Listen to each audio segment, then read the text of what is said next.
মার্কিন প্রেসিডেন্ট হিসেবে নির্বাচিত হওয়ার পর থেকেই গ্রিনল্যান্ড কিনে নেওয়ার হুঙ্কার দিয়ে আসছিলেন ডোনাল্ড ট্রাম্প। এবার গ্রিনল্যান্ডের মালিকানা নেওয়ার জন্য ডেনমার্কের প্রধানমন্ত্রীকে হুমকি দিয়েছেন মার্কিন প্রেসিডেন্ট। বর্তমান ও সাবেক ইউরোপীয় কর্মকর্তাদের বরাত দিয়ে এমন চাঞ্চল্যকর খবর প্রকাশ করেছে ব্রিটিশ সংবাদ মাধ্যম ফিনান্সিয়াল টাইমস। প্রতিবেদনে বলা হয়, ট্রাম্প ফোনে ডেনমার্কের প্রধানমন্ত্রীর সঙ্গে জোর জবরদস্তি করেন। কেন তিনি গ্রিনল্যান্ডকে বিক্রি করবেন না সে ব্যাপারে তাকে জেরা করেন।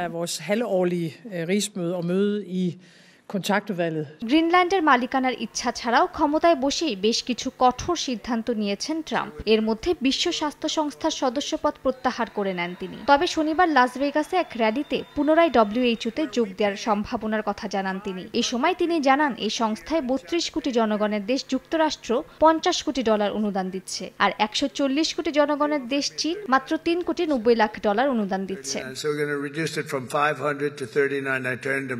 লাস ভেগাসের র্যালিতে যুক্তরাষ্ট্রে $1 লাখ কোটি বিনিয়োগের জন্য সৌদি আরবের প্রতি আহ্বান জানান ট্রাম্প। এর আগে ওয়াশিংটনে $60,000 কোটি বিনিয়োগের আশ্বাস দেয় রিয়াদ। সৌদি আরবের চেয়ে বহুগুণে বেশি তরল স্বর্ণ যুক্তরাষ্ট্রে আছে বলে দাবি ট্রাম্প।